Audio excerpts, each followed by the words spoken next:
the judiciary was already under capture. Judiciary was already under capture? Yes, from before the elections. Because, for example, even in the dispute resolutions yes. With the IEBC, anyone that supported Kenya Kwanza yes. went through. On which ground? I even saw Chebukati himself. Yes. And so on. I had a meeting 1 week later with him. He still declined. Now, so he never looked at my certificates, never looked at my certificate of good conduct, never looked at my previous record, having run before, nothing. This is the untold story of IEBC that is being called a saint. This is the untold story of Chebukati who is being called a hero. This is criminal. So, because he makes the IEBC, which is an independent institution, a referee, to become a player. Welcome to the bold analysis. I mentioned to you earlier that we are going to have a sit down with Honorable Reuben Kigame. He represents over 8 million people who did not even find a reason to walk to the ballot, and representing the people living with disability. But I may also not fail to mention that he also represents a voice of the church. Really, I want to give him time first to just reveal a bit of his background, especially from home. Of course, our viewers are listening to you for the first time. Karibu sana. Thank you, sir. It's really wonderful to meet you. Yes. So Reuben Kigame hails from Vihiga County. Yes. Bunyore in particular. But I'm a Kenyan because although I was born in Vihiga, I grew up in Kisumu. I went to Kibo's School for the Blind for about 7+ years, and then moved to Central Kenya, where I went to Thika High School for the blind, and then I married from Kirinyaga, and now make my home in Uasin Gishu County, in Eldoret. In Eldoret. Wow. So I am a Kenyan who wears many hats. Yes. I am a musician, like many of you may already know. Yes. I sing gospel music and as well as social music, and I also have written actually quite a number of political songs. Yes. Yeah. And then I'm also a teacher, a trained teacher. I went to Kenyatta University. That's where I got my B.Ed. Yes. And I'm also a journalist, a broadcast journalist out of Moi University. That's where I got my MSc in journalism. Yes. And I'm a theologian, specifically what you call a Christian apologist. Yes. Who speaks in defense of Christianity and explains Christianity. Yes. Primarily from a philosophical angle. Yes. And so I meet with critics and those who think negatively about the faith and explain. Yes. And then I'm also a social activist. I've run for office twice. Yes. The first time as wanting to be governor for Vihiga County in 2013. In 2017 I was asked to run, but I thought they still had Wilbur Otichiro, so yes. I gave it up for him. But I was also already preparing for 2022. Yes. And I was an aspirant, like you correctly said, yes. in the just concluded general elections. Yes. Running on an independent candidate, ticket, primarily because of many reasons that you already know about party politics. Yes. But I also must say I'm an independent thinker. Yes. And so I did not fit on either side. I don't fit in the ideology of Azimio, yes. and I don't fit in the ideology of Kenya Kwanza. Wow. So that's how independent I am. Yes. Because I believe there is a better Kenya than those two groups represent. Yes. And there are lots of people that I represent that did not have a candidate. And there are those who voted for the two primarily because there was no others, among the four that were on offer. But you know that IEBC actively, yes. very actively, and I must add with the support of the two sides, yes. to exclude me from the ballot. I want and to even get went to to this. court. I really want to get to this because this is one of the most questions that I know you would really passionately give Kenyans a response. Yes, because it's take us such a through an bad account. president. Take us through an account of what exactly happened throughout the process of verification until you could not get to the ballot. So a lot of us remember that there were over 40 independent candidates. Yes. Some serious, some not so serious. Yes. But those melted down to just a handful. Yes. Now, I happen to be among those that Chebukati and IEBC were really eyeing because of the so-called perceived threat. Threats, yes. And I say perceived threat because I can be as specific as to tell you that after Justice Mrima ruled that I should be included on the ballot, yes. you know, IEBC actually proceeded to the Court of Appeal Yes. to stay the judgment. Now, it's in the Court of Appeal that Yes. their own lawyer, whose whose recording I have, Yes. indicated that if they included me on the ballot, Yes. then none of the two main candidates would get 50+1. That he said. Let me get it. Let me get it, Honorable Kigame. Did they go to court specifically on your issue, or they went to block all the other independent candidates? So let me take you through the process. I just Yes. wanted to show you that it is actually IBC that pronounced the fact that if they included me in particular on the ballot, then none of the two main ones would get 50+1. So back to the 23rd of May, when we had the pre-nomination meeting. Yes. And out of the blues, Chebukati gives all of us 2 days to comply with the signatures, and also for the independent candidates, ID copies. What was the ID copies ID copies of 2,000, voters Yes. from majority counties, or 24 counties, meaning Yes. at least 48,000. Yes. Now, that is something that was not done in 2017 and the previous elections. They did not insist on ID copies. Yes. So that was a ploy, some kind of, process ploy, Yes. to lock us out, because, they gave us the booklets to collect the signatures 1 month before, Yes. and in 1 month we were supposed to go around the country and collect the signatures. collect 48,000. Yes. But anyway, we did our best. We had MCA candidates, we had MPs, we had women reps, so we teamed up Yes. in the different parts as independent candidates, and so we were able to actually get those figures. Now, then they went a step further and said they have to be in a particular format. We presented them on the 25th. They said they were not in the correct format. They were For in a me, PDF. you see, we had printed like several copies of IDs on the same page. They said they wanted every page with one ID. But that is also costly. Of course it is. So you can see the deliberate attempt to impose on us something they were not imposing on Raila or Ruto or any of the guys from the parties. Yes. None of them was being asked for these ID copies. So anyway, we submitted. They told me in particular that they were giving me until the 29th to put them in the right format. Yes. So they picked a number of them, like 3 booklets, and then told me, okay, we want you to go back and reformat these. Yes. So I went back on the 29th with my boxes of Materials. Guess what? They did not receive them.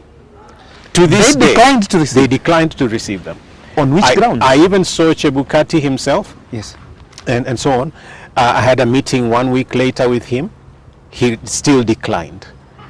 Now, so he never looked at my certificates, never looked at my certificate of good conduct, never looked at my previous record, having run before, nothing. So he just said, I did not qualify. So, and then they said, you can go to the dispute resolution committee. Yes. The DRC. So, strange of strange. Of This course, is the committee that was sitting at High Court. Yes. Oh. I was there. Yes.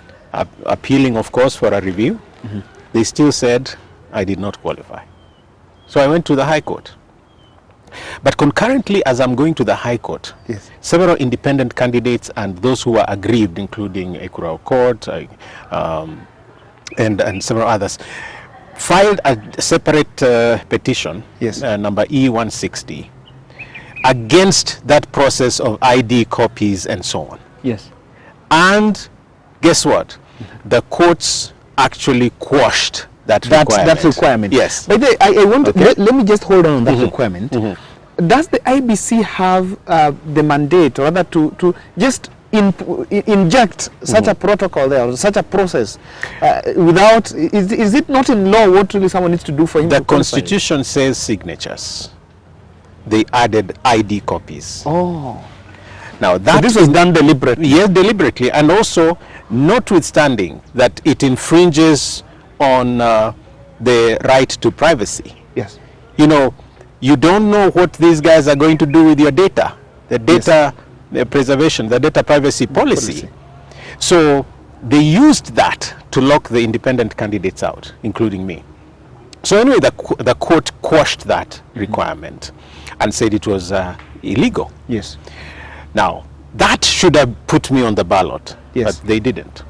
So I went to the High Court and specifically petitioned for my rights Yes, of inclusion, of inclusion, for my rights to participate as a citizen and also as a person living with disability. So they should have been making it easier Yes. for me to vie, not difficult, not putting obstacles in my ways. Yes. As an independent commission, Yes. that commission should facilitate, not hinder. Hinder. You see? Yes. So again, Justice Anthony Mrima, on the 16th of July, Yes. ruled that I should be included on the ballot. He gave that ruling on the 18th. Yes. Now, Of July. Now, at first, Chebukati goes on public television and says they are going to respect the court orders. Guess what? The next day, they Yes. go to the Court of Appeal They are going to appeal. to appeal against that judgment, and so they stayed the judgment. And what is even more interesting is they stayed it indefinitely, so the hearing has not happened.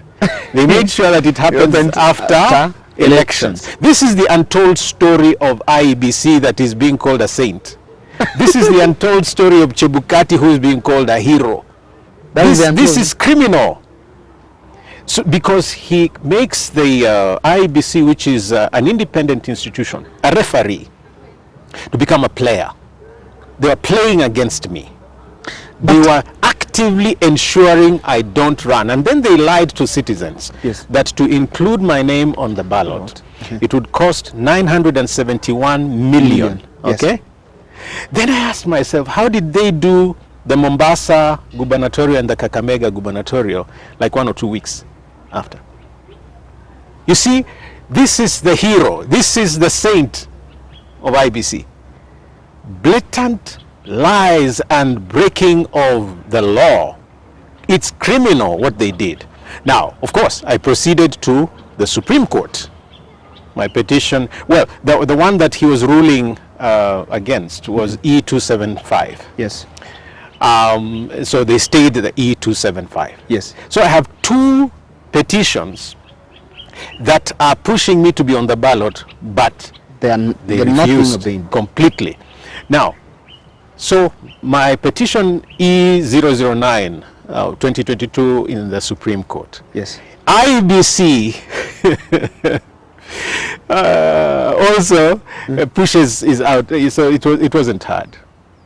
Now, So the point is that IEBC used process, and this is what I was arguing in the Supreme Court, that the process was not fair, and that the nomination of the 4 was done unprocedurally. It was discriminatory and in disregard of the law. I want us to draw a diagonal to this point. Okay. Kenyans have been asking a question. Do you think Chebukati was committed to have the 4 people on the ballot specifically for some outcome, or it was just personally, I want to lock out this other. What do you think? I have three responses to that. Yes. One is speculatory. Yes. First of all, yes, it is obvious, yes, that Chebukati was not acting by himself. Yes. That IEBC had already been infiltrated, yes, to make the election go a particular way. Yes. And the fact that Kenya Kwanza had too much information, yes, about the ongoings in IEBC that most of us did not have, in fact victimizes them. For example, how did William Ruto know that close to 1 million voters had been moved? Yes. Before even the register had been cleaned up? Yes. How did he know that? And this is before elections. This is before elections. Yes. Months before elections. Yes. Now, and I can go to even how the judgment was ruled on the 5th of September in the Supreme Court. How do you make a ruling like that, leaning on only one side of the arguments and throwing everything out as hot air and the wild goose, a wild goose chase and all of that language that, by the way, should not be in the Supreme Court. Yes. The Supreme Court is supposed to be a pacifying, unifying court. Yes. It became very partial. Yes. In fact, I lost respect for the courts, for the Supreme Court in particular, just by that ruling. Mm. But that be as it may, so there was infiltration. Yes. Number two, it is obvious that there is some kind of algorithm, yes, that was being defended here. Yes. Because if you looked at the ballot paper for the presidential, ballot, yes, there were 6 spaces, yes, 6 boxes, but only 4 were being utilized, meaning that there could have been 2 options to the algorithm, one with 6, yes, and one with 4. Let me so the one with 4, yes, would favor the 2 incumbents, the 2 main candidates, the so-called, yes, 2 horses. Yes. If you increased it to 6, of course, you broaden the spectrum of the algorithm. Yes. So you, by including me, of course, like the IEBC lawyer said, mm-hmm, then you would be cutting down on the number of votes. And according to some of my close analysts, they were looking at my scattering maybe 3 to 3.5 million votes. Yes. So I say to myself, I don't think so, because if 8 million did not see a reason to vote, then those were my votes. But that be as it may, yes, there are also those who voted for the 2 because there was nobody else to vote for. So, or let me say, they voted for the 4 because there was no other, because there was the option for 6. Now, lastly, yes, I would say that the judiciary was already under capture. Judiciary was already under capture? Yes, from before the elections. Because, for example, even in the dispute resolutions, yes, with the IEBC, anyone that supported Kenya Kwanza, yes, went through. Whether they had certificates or not. At the dispute resolution committee?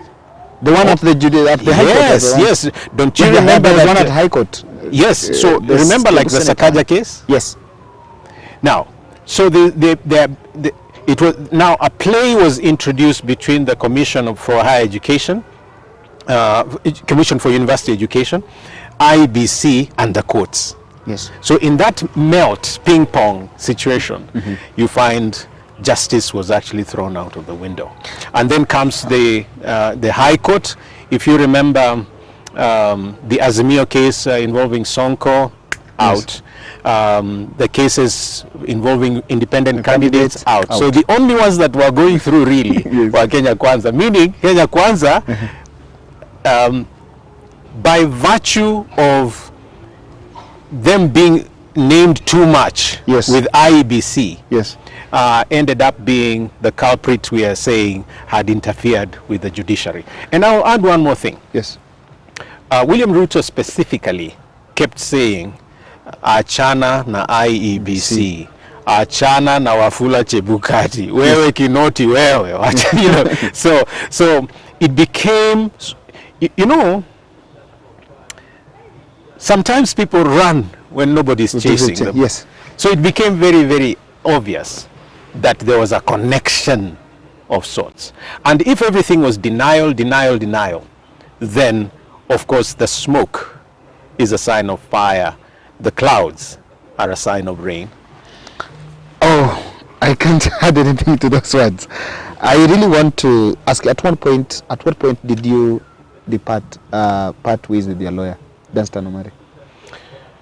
I've had several lawyers. But so let me tell you, for Justice Mrima, who ruled in case E275 yes, that I filed against IEBC and Chebukati. You know, 3 days after he ruled, he was transferred from Milimani to Kitale. Yes. If that is not punitive, tell me what is. Why the timing? Yes. If you touched IBC or you touched the, the process, yes, you got beaten for it. But if he makes the ruling, can make the ruling, even if he transferred, the ruling still is there. You see, he was transferred after. Okay? So why transfer him then? Aren't you sending a message? Okay. Where? You know? And yes, he's also the one who had ruled in E160. Yes. Quashing the ID requirements. Yes. So I'm just saying that that is not coincidence. Yes. And then, very interesting, when I went to the Supreme Court, yes, my own lawyer, very interesting, yes, files the case and then disappears.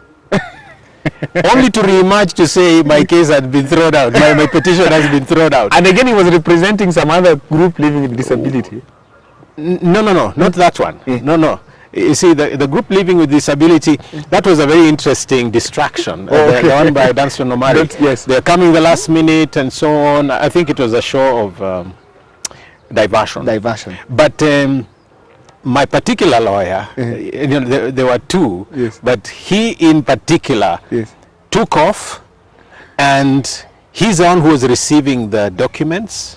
The affidavits, the petitions from the other side, the documentary evidence. Yes. Now, he kept quiet with all that evidence until the pre-trial conference, hearing by the Supreme Court. That's when he shows up and he says, this has happened, this has happened. So we figured out, there feels to be some compromise here. Yes. But since I don't have evidence, I'll let that slide. Yeah, but it was very interesting that the courts that should have been protecting me, the judiciary, yes, that should have been looking at my arguments and saying, hey, let's prioritize this, are the ones that were throwing me out of the game. And so IEBC and the judiciary, yes, combined, yes, pushed me out. Now, this is also another point. You are so much close to the church, and you are also one of the candidates that in the ballot, as we know that Wajakoya was taking another idea, and who is this? Mwaure, yes, was also there, representing a bit of the church. And I just want to pick up your mind on, to what extent do you think there was that church capture in that election? Because for the first time, the election was highly perceived to be influenced that this was spiritually installed. When you start talking faith and politics, we can go on for quite a while. Yes. So let's split that question into three again. Yes. The first question is, was the church leadership captured?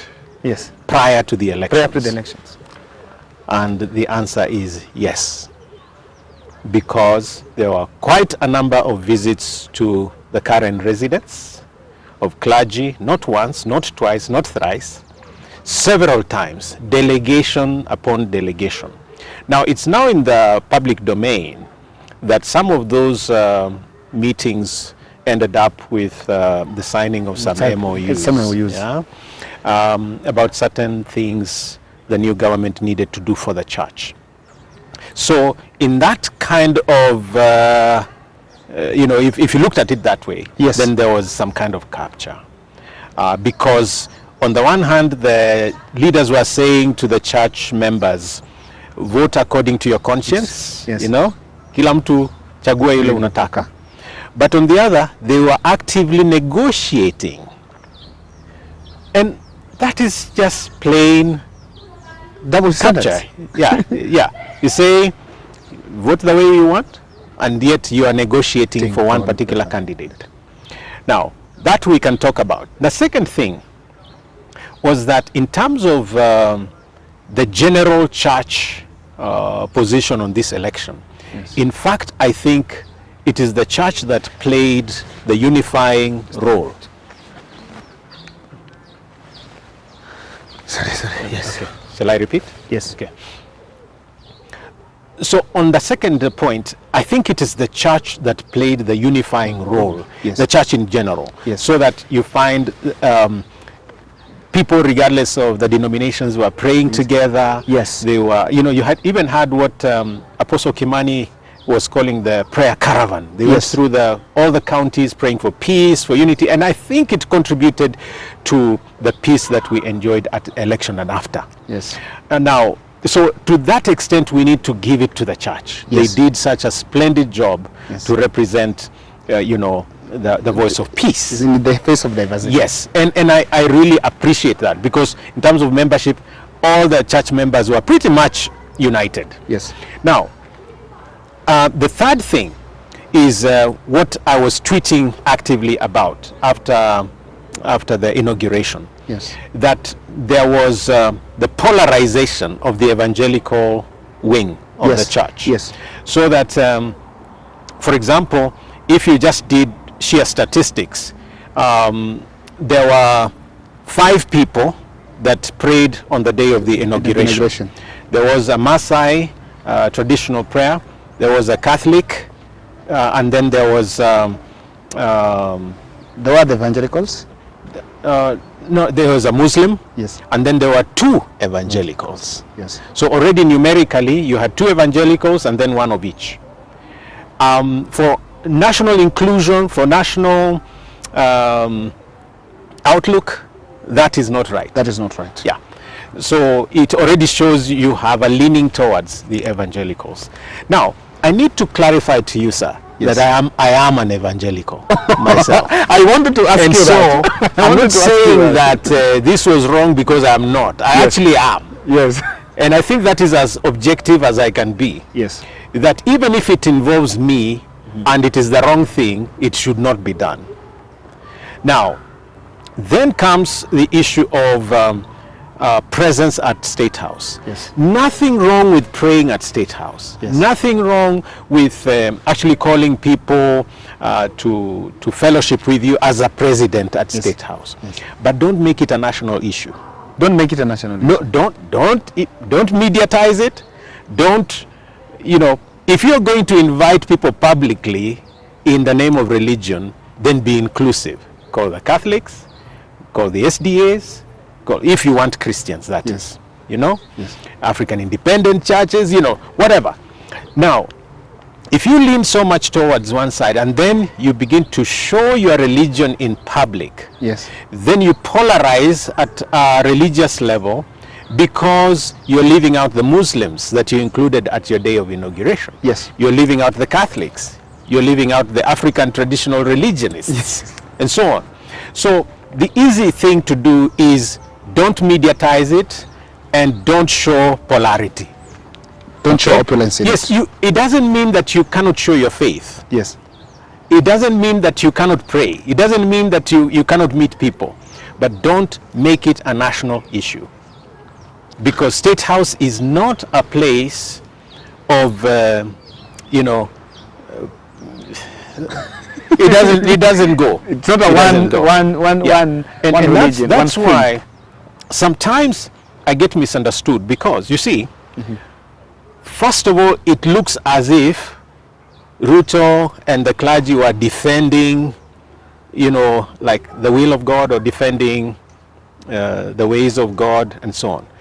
You actually cannot quite defend God. You actually can't. What you need to do is partner with God, or submit yourself to God, and that submission is not for a few, it's for everybody. It's for everybody. Yes. Now, there is a question that I want to answer. I was asked by one of our viewers. Okay. That can Honorable Reuben Kigame speak about rotational presidency to beat tyranny? Do you think that reasoning is logical? You see, rotational presidency cannot work in Kenya. Yes. Because if you predicate it on, ethnic blocks, then you will need a cycle of about 42 before you come back to the first one. Okay? So practically, yes, it is not possible. However, I'd rather talk about inclusive politics. Yes. Where inclusive politics means that much as the strong or the big communities or tribes may have a lot more presence, yes, they must be seen to be including the smaller ones. So inclusion works this way. When you are looking for votes, yes, that kind of campaigning may be beneficial to you. Yes. But when it comes to the appointments, never sign an MOU that prejudices two against the others.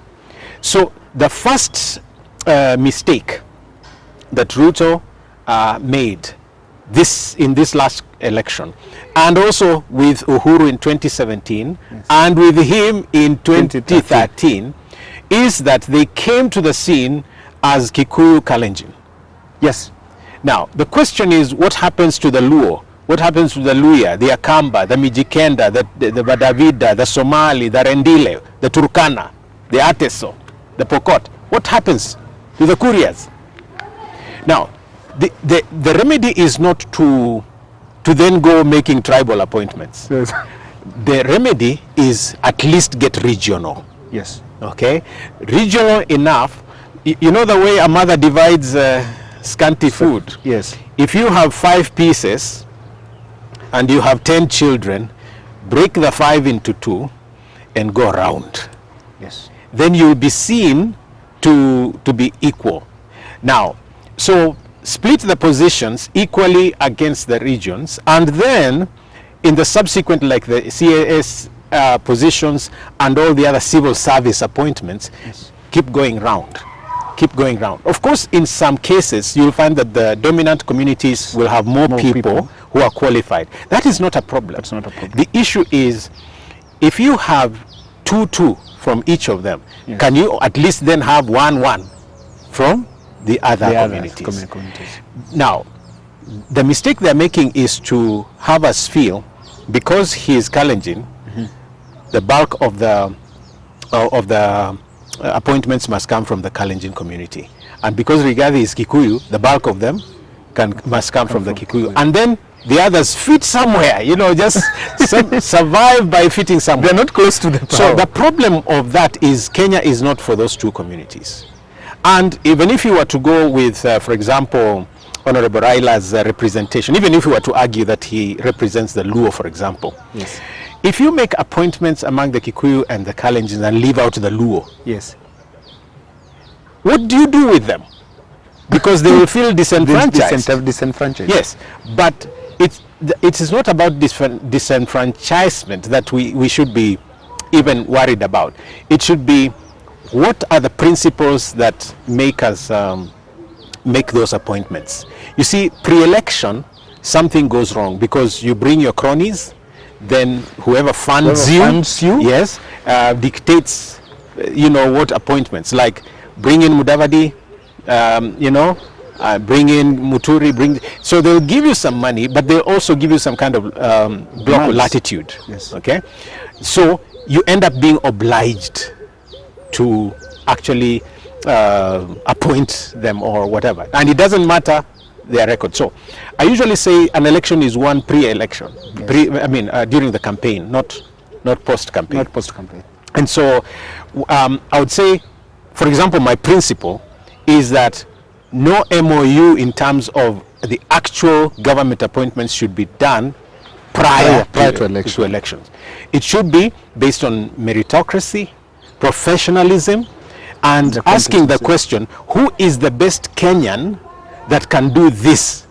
So for example, and I stand by this, that if the best Minister for Agriculture is in the opposition, I'm saying it on camera, I would go for them, because they represent the best knowledge, the best skills and experience in that field.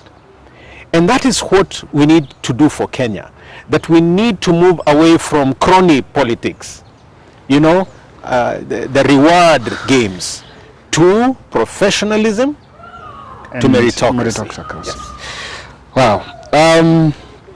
There have been, during the election period, after you guys were locked out, the Wanjigi and the Kuru court, you formed an alliance. And it was sort of an alliance, but we saw you making joint press briefings. That alliance, it somehow sublimed. What happened? Every alliance needs to be defined. I know that was there are alliances of convenience. Yes. There are alliances of camaraderie. You know, yes. So you find yourselves as comrades in struggle or comrades in pain. So you come together. So there was a common cause bringing Wanjigi and our court at that point in time, because he sort of swung, and the other independent candidates. But even if you look at the other independent candidates, at the end of the day, you find that some of them were easily bought to the right and the left, meaning they were really not sold to that third force. Yes. Yeah. So I would say we came together for different reasons and at different times for different causes. Sometimes with people in parties, sometimes with just independent candidates. Yeah. Wow. Do you guys still talk? Oh yeah. Are you planning something together? It shouldn't end there. You know, the colonial master perfected something we must all run away from, and that is divide and rule. Yes. I don't believe in divide and rule. I believe in uniting for success. So before elections, I was of course in discussion with so many different groups. Post-election, I took a break. Yes. But we are back with a lot of, associations. Yes. In fact, I'm happy to report that apparently people think that I'm an unmoved force. They think that I think I genuinely represent a different way of doing things. And so a lot of them are teaming with me. They're saying, when are we going? When is it time to roll? So, yeah, I've had several meetings after the break, and the meetings continue. I believe that soon you will see quite a force. And we want to cover that force. Oh, you will be glad you saw it, because there are Kenyans that are just so tired of status quo, of mediocre politics. There are Kenyans that want better. They want real, an authentic, change. If you look at the two formations, it's really like a split Jubilee. Yes. So one Jubilee is with Raila, another one with Ruto. But you expect different. You can't expect different. No. They can't tackle corruption. They can't tackle issues of nepotism. They can't tackle exploitation of they don't even feel the citizen. Now, if you look at the wealth that the CS nominees are quoting, sometimes Kenyans are asking, are those really hustlers? When some other times are saying, haya, kuna Wakenya wana pesa nyingi hivyo. So the question is, these are only a few. Yes. And there is a book that Koigi Wamwere has written that I'm going to be publishing for him, because people have refused to publish. It's called The Revolution of Oduor. Yes. Now, it's about the meat-eating animals and the vegetable-eating animals, and how the few meat-eating animals, the carnivorous ones, Yes. end up oppressing the herbivores, and yet always dominating. What JM used to call 10 rich millionaires and 10 million poor beggars. Yeah. Beggars. This is really very interesting because Kenyans get to understand what really happens, what really happened behind the scene. I want to ask this from my point of view. In my analysis, one dominant question that keeps on coming is this. What the government has done 40 days in office, we saw the activism return of Miguna and there are changes here and there. And some of them are done, and Kenyans are asking, are we doing things for the camera, or really the government is up to solving the problems? But I want to narrow the question and ask. Freedom is Coming was a narrative that was floated 1 month the election by Kenya Kwanza. Now in the forming government, do you think they were so much legit on the Freedom is Coming? Because that's what will breathe energy to a liberation third force that you guys are talking about. When Kenya Kwanza talks of freedom, when Azimio talks about freedom, when Kigame talks about freedom, and they say it's coming tomorrow or today. Someone is saying it's here, someone is saying it's coming. The issue is not even when it's coming. It's that we mean different things. Yes. For Azimio and so on, there was really no clear definition of freedom. Because I was very perplexed that every time I came up, I made public part of my manifesto, they picked it up. At first they were not even talking about corruption. They were not talking about Utu. So every time I would say something, the next day or two, I would find, they're talking about it. So in the end, it was not possible to know what does Azimio stand for. Does it stand for the One Kenya agenda? Does it stand for ODM? Does it stand for the other constituent parties? And never mind that some of them even abandoned them. Okay? So when we talk about freedom from that front, it's not clear. When we talk about economic freedom from the side of Kenya Kwanza, that is not what characterizes freedom from how we define freedom ourselves. Because for us, in what we call the Jengam Kenya group or team, freedom comes with the liberation of the person, of the citizen. That the citizen needs to be free from the perennial things we have said we need to be free from. Ignorance, poverty, disease, the same things Kenyatta in 1963 cried about. That's all the governments after him have been fighting for the same. So the issue is, how can we not attain freedom from those three enemies in 60 years? It means that we're recycling solutions. We're recycling people. Different monkeys, same forest. Same forest. And that's why I said freedom means different things. So if really freedom meant what it is, then we would think about the person and not systems. Systems are built for the person, not persons for systems. Person for systems. So is freedom coming? Yes, it's coming, but it's not going to come through Kenya Kwanza, and neither is it going to come through Azimio. Unless they join us. Yes. Wow. And Honorable Kigame, you are also a published author, which is your last book? My most known book is called Christian Apologetics Through African Eyes. It's on a technical area called apologetics, the defense of the faith, like I told you. But I also have other people's books that I have published, biographical, on marriage, on theology, on history, and so on, and on politics.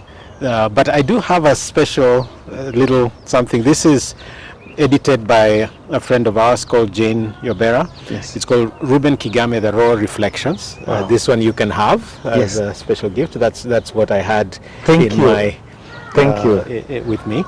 Yeah, so I publish. My company is called Posterity Publishers Limited. Yes. Yes. This one, how much? I want, as the family of Bold, I want us to buy this book. Now me I have, but I think I also want to buy for 2. Really? So tell me. Okay. Yeah. What is the price? It's 1,200. That's 1,200 Kenya shillings. 1,200 Yeah. shillings. Yeah. So within Eldoret, I want to deliver a thing to someone within Eldoret so that apate rahisi. I will make sure you just, I'll give you our number 0720229999. Very easy number. Yes. 0720 229999. Yes. And you can order there, it will be delivered. It will be delivered. Yes. So I'll order for the 2. I don't know how I'm going to find out the 2. Okay. In the comment section. All right, okay. Yeah. So just tell me why you need this book, why you really need to read this book. Of course, there are many reasons. It's amazing. The raw reflections, huh? Yes, they are very raw. So I say things as they Kigame are. through the eyes of his children. Personal apologetics, mentoring. Yes, I like reading, although I read a lot of newspapers. That's okay. This takes a journalistic approach on a big chunk of the book. Yes. Because this is a compilation of different things I've written over the years. Yes. From poetry to biography, telling my own story, to discussion on marriage and family and raising children, to studies. It's just everything. Just Like raw.